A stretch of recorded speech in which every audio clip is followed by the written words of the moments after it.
Good morning, good afternoon, good evening. Hello, you all.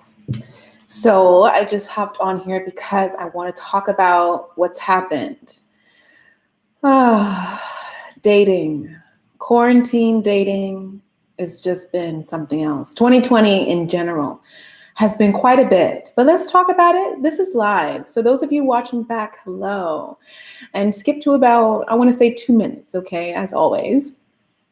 I'm going to wait for some more people to get in. Hit that thumbs up button for me. Hello. Let me check you out. If you are here, leave something in the chat. Okay. We got to talk about what happened, you all. I have a story time in a sense, but dating, it's just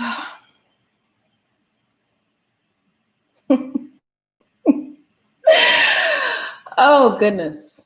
Hi, Deanna. Hello. Those of you on Patreon, make sure you join us tomorrow night for the cryptocurrency wealth meeting. Okay, we're gonna really go deep into investment work together and communal efforts in becoming more self-sufficient and all that good stuff for our divine exodus. If you're intrigued, okay, if you're interested, do join us on Patreon. I'll leave that link in the description when I'm done with this broadcast. Oh, it's been a day. Oh, happy Thanksgiving to those of you who are celebrating. Make it your own, make it your own.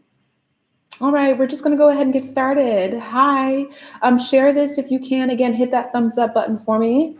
And I don't know. Y'all, let's talk about what's happened now. Oh my goodness. I had to let him go. I had to end things. And I was really excited initially, but he just became so smothering. Let's start from the beginning, okay? So I met this really nice guy, really great guy. And we had been talking and getting to know each other, and it's been about 2 months. And I had to let him go at the 2-month mark. So I want to go through some things that really just indicated the fact that it was not going to work out. First things first, this particular person, okay, would text me every hour. Okay, I don't know about you guys. I'm not a fan of being like texted habitually, okay, within 24 hours. I mean, it was like he was on it. Every hour there was, I don't mind the good morning text, the good evening, and whatever.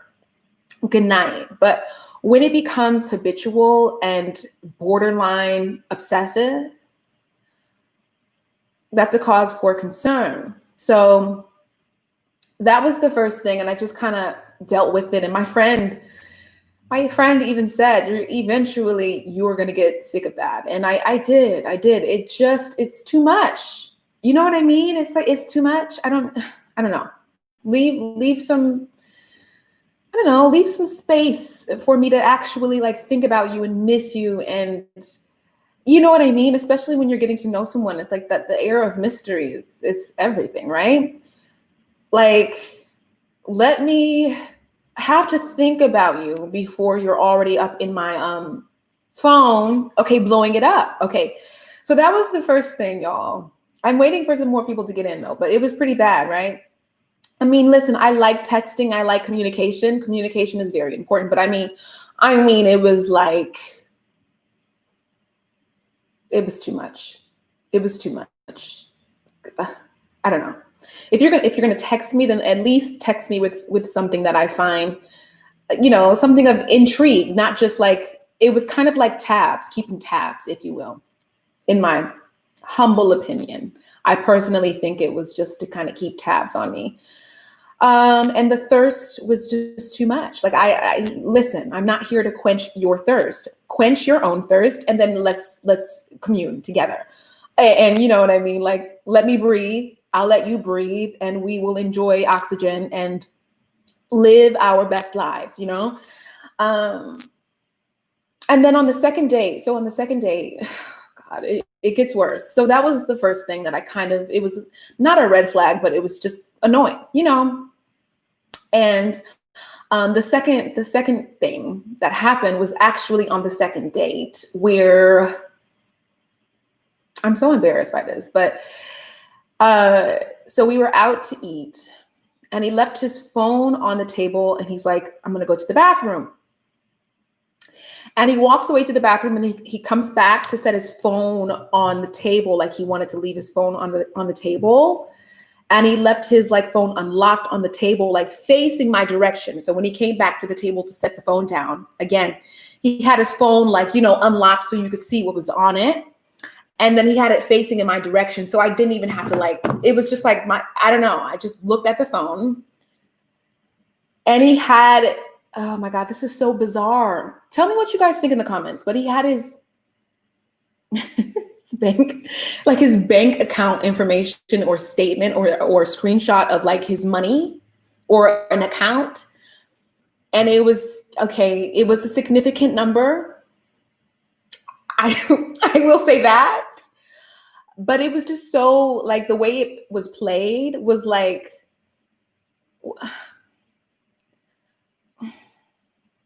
it's too much. And you did a really bad job of like trying to like covertly show me how much you make or how much one of your accounts has or something. It was just really bizarre. And then it came back to the table, and he's like, oh, he picks it up and just kind of like makes it seem like it wasn't purposefully done when it was clearly calculated. And again, listen, you guys, I'm sitting at the table. It wasn't like I was like looking over. I literally, just the way he set it up, all I had to do was like look down at his phone on the table. And it was like, right, like, listen, it was calculated and planned. And it was so weird. It was like, are you serious? Like if I was simple, sure, that'd be impressive. I don't know, I would be bamboozled, but I saw through it, and I just thought it was really I thought it was too much. And again, that mystery, like, I don't want to know how much, on the second date. Like, I don't know. I just thought it was weird. I felt uncomfortable. And when he came back to the table, I did not bring it to his attention, but it was still really, I don't know. I didn't hold that against him initially, but I thought it was really bizarre. And I knew that it was calculated. So how do you operate with that dynamic? It's like, I know you did that on purpose. I know this now. Okay. And I also know how much you have apparently in this account, although it could be doctored and okay, it could be, photoshopped, but I just thought that was really bizarre and weird. And it was, that was kind of, it stuck with me, but I filed it away to the back of my head. Let's see. Deanna says, weird. No, too obvious. Seems braggy to me. Yeah, it was braggy. No, it was more than braggy. It was like, I personally felt like it was an insult to my intelligence. You know what I mean? Like, I'm some bimbo who's just going to be like, yeah, I don't know. Like, I didn't get that. And I personally just felt, again, like it was insulting to my intelligence, but I let it slide. I'm like, I don't know if this is a deal breaker. And plus the number was a great number. So I said, you know what? I'll give him the benefit of the doubt as of now. Listen, I knew I was going against my better judgment. I knew I should have been like, peace out at that moment in time, but it's quarantine. It was, listen, right now, it's just a strange world. So I just kind of chalked that up to being one of the strange occurrences that 2020 decided to bring into my life, okay, amongst everything else. So that was the second thing on the second date. I remember that specifically. And then the third thing was, okay, so eventually he found out where, I was moving, like where I was moving, right? And this was actually a couple of weeks ago, this particular instance, this occurrence. And he shows up to my place the day I moved in, unannounced. Now, mind you, I'm in a high rise, so it's not like he showed up to my door, but he showed up to the building with flowers, which I thought was sweet, but it was like, wait, this is unannounced. Like, I had no way of knowing you were going to be here. You just show up. I appreciate the flowers. He gave me 3 red roses, which I thought was symbolic and very sweet. But again, how can you, I don't know. How do you show up at someone's home unannounced? You know, especially with them just moving in. It's like he wanted to, like, I don't know, you guys. I'm still processing it because it is pretty fresh, but I had to. So that was part of the deal breaker for me. I'm like, okay, it's gotten to the point where this is not it. You don't respect boundaries. You're really doing too much. You know, it's invasive. And the way he set it up, though, was like he was opening up his world to me in a way that he may have wanted me to mirror him, right? Again, with the things that he revealed to me, and when we would spend time together, he wanted me to basically spend like every day with him. He wanted me to come over every night. Like, it was so, again, it was very smothering. And he was opening up to me in a way that I guess he wanted me to open up to him. But that's manipulation. That is manipulative, because no, I'm not going to open up to you at that pace just because you introduced it. You know, that is, again, that's a form of manipulation and pressure, you know. And the thing is, it's so hard to trace because it's very subtle in a sense where he's not manipulating me with his words, you see, but he's doing it with the way he introduces himself to the relationship and the dynamic. Does that make sense? So it's like, I'm giving you all of this. I'm opening up in this way. Your turn. And it's like, no, I don't operate at that, pace. The fact that I let you know what block I was living on that was quite significant. Only knowing you 2 months, like the fact that you even know.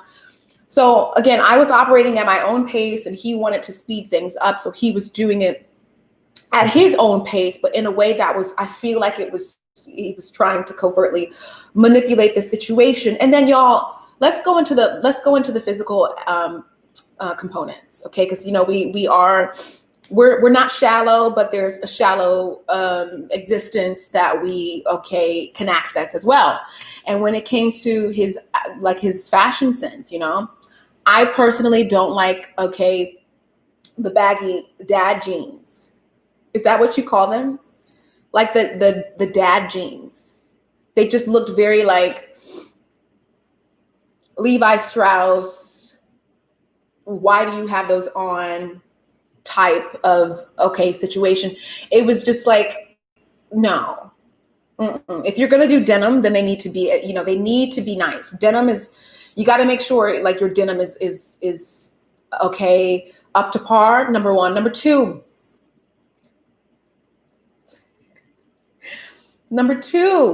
listen, y'all. This is gonna sound really like messed up, but the first kiss, very important. And I'm highly sensitive to all that good stuff, right? So I noticed that with the first kiss, I was not a fan of the kiss. I just, no. It's about the chemistry. It's the rhythm. It's, are you both in sync? How does it make you feel? Do you just melt into his arms, or, how is he really, really working the language of that exchange? And the lips were a little dry. And this is not me trying to be like, listen, I have come a long way. Okay. Trust me, I have. But the first kiss is important. No, is it not? Listen, y'all, I am not about to sit here and talk about this person in a negative way. That ain't right. But I'm keeping it 100 with you. I'm keeping it real. So the dad jeans and the kiss were not it. Okay. He doesn't know. He doesn't have my YouTube. He's not going to see this video. I need to open up and talk to someone about this because it's one of those things. It's one of those things that I just got to talk to. Listen, you are playing the role of my girlfriend right now. Hear me out, y'all. That kiss was okay. What was the issue? Let's talk about it, right?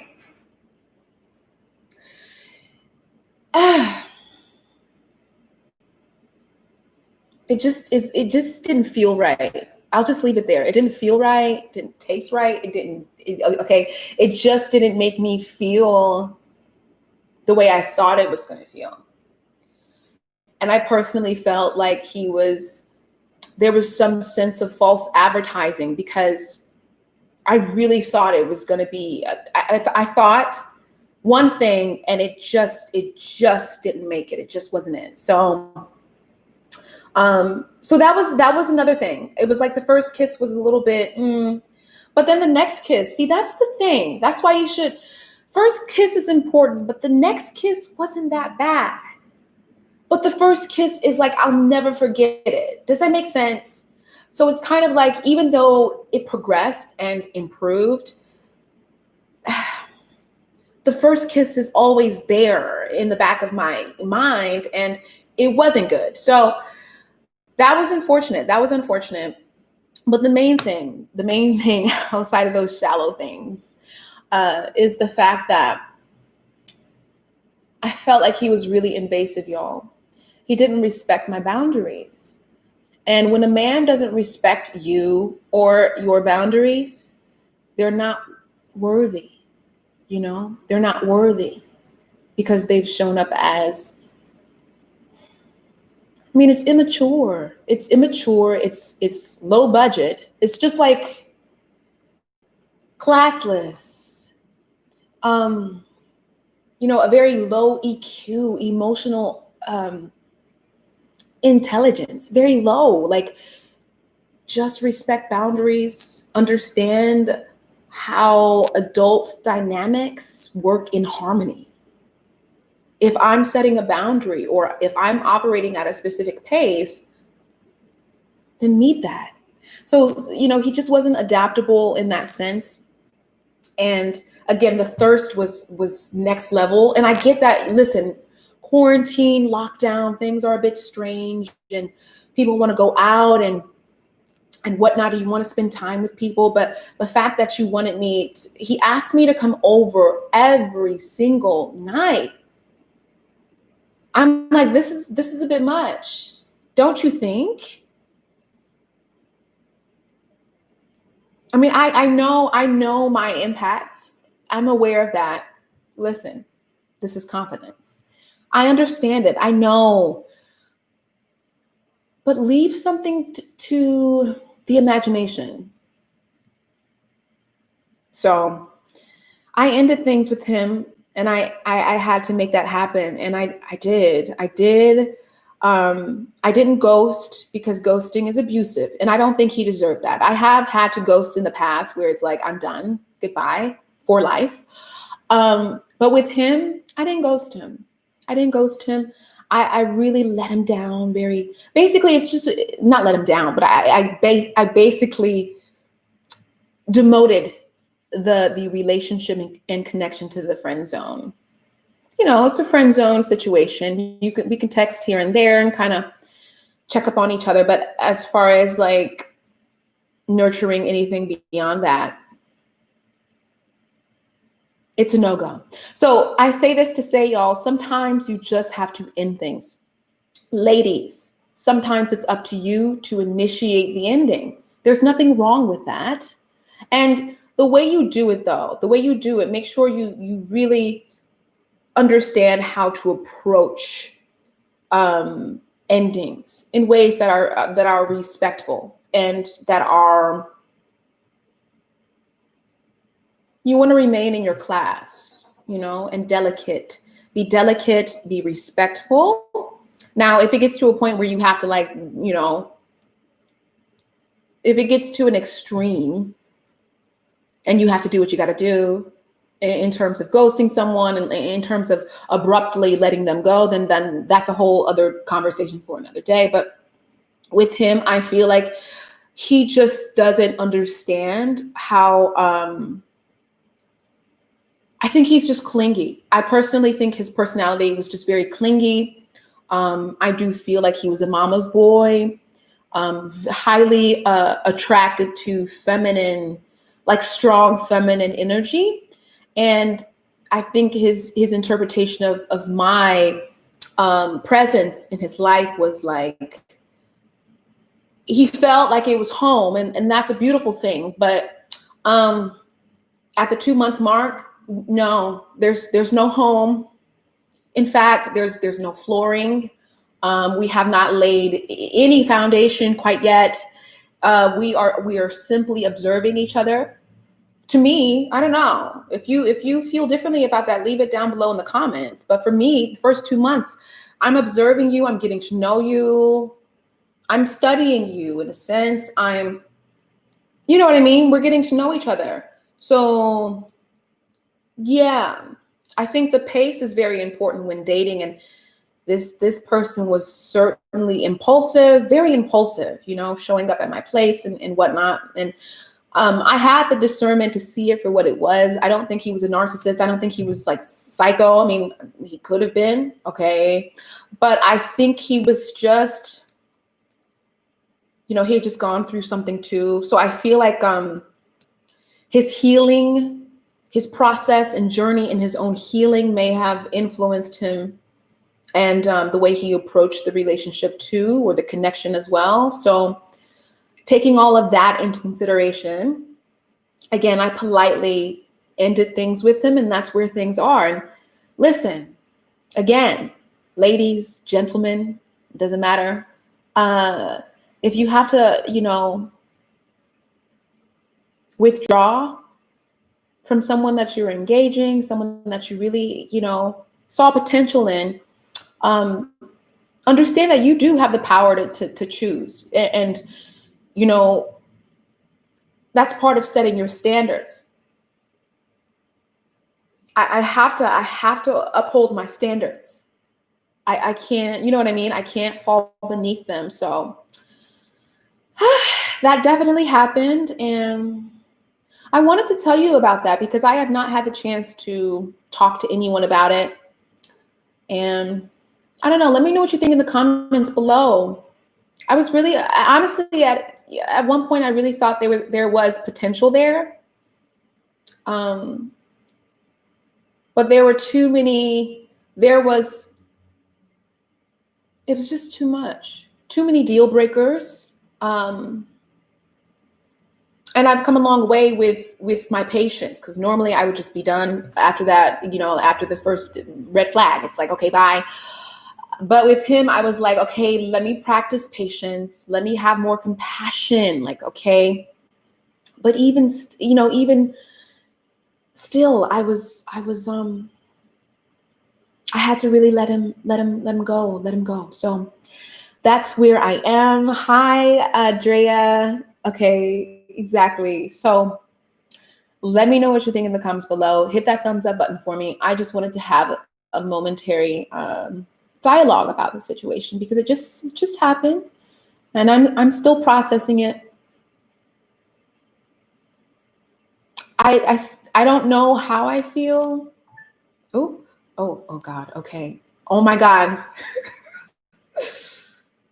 Okay. Well, listen, I'll tell you about that another day. That'll be another video. Okay. It happened the way it was supposed to. Yes, Drea, it happened the way it was supposed to. And I think it's for the best because I can't do smothering. I can't be smothered. I'm very independent, My husband and I, we're going to have like our home. Oh my goodness, Lord have mercy. Telepathy, y'all. It's telepathy. Okay. My husband and I are going to have like separate, like spaces. Like I'll have my sacred space. He'll have his man cave and stuff like that. I just feel like I need someone, I feel like I resonate with someone who is very independent. They need to have their own thing going on. And then I understand that some people love the smothering like relationships where it's like you both are just like breathing down each other's neck. Like that, and I like to have moments like that. See, the thing is, okay, so this is the difference. He was like all over me. He wanted to blanket me with his love or whatever he thought he was giving at the time. Whereas I feel like we cultivate that within ourselves while we're apart, right? And then when we get together, it's explosive. It's just magical because we're so full on our own that when we come together, it's just that much better. You know what I mean? And every moment is unforgettable. Every moment is a climax. And I know that seems unrealistic, but it isn't, because I've experienced that before. And it was a healthy and beautiful relationship. Where two people are cultivating their wholeness and they come together, and then it's fireworks instead of it being constant overlap. And just sometimes we need to have our own space, our own lives, and then when we get together, it's like, let me show you what I've been mastering and creating and becoming. And I want to see that in you as well. So I don't know if he's had that. I don't know if that's his dynamic. I don't know if that's his style, his love language. So dating is complicated because you have to find people with your love language too. You have to find people with, that type of harmonic understanding of your needs and your desires. And it needs to become symbiotic in that understanding. And although I understood him, I can't do that. Okay. As you can see, literally, like, my phone's blowing up now. It's like, come on. We just cleared things. We concluded things, and now it's okay. It's still here. You're still appearing on my phone and showing up in some way. So it's too much. Anyway, I love you guys. Thanks for listening, girls, ladies. Please hit that thumbs up button if you're watching this back, and also hit that notification bell. I'll be going live more frequently. And to my new subscribers, hello, I love you, welcome.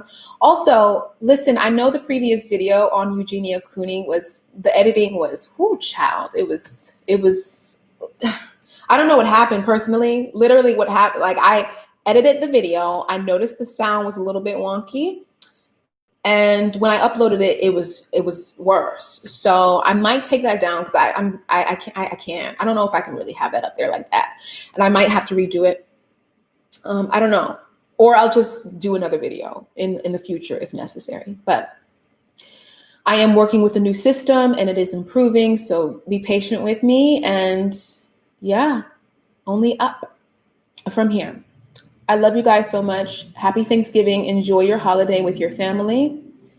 And make sure you create and set up boundaries and sustain them with your standards and so on. Okay, I love you. I'll talk to you soon.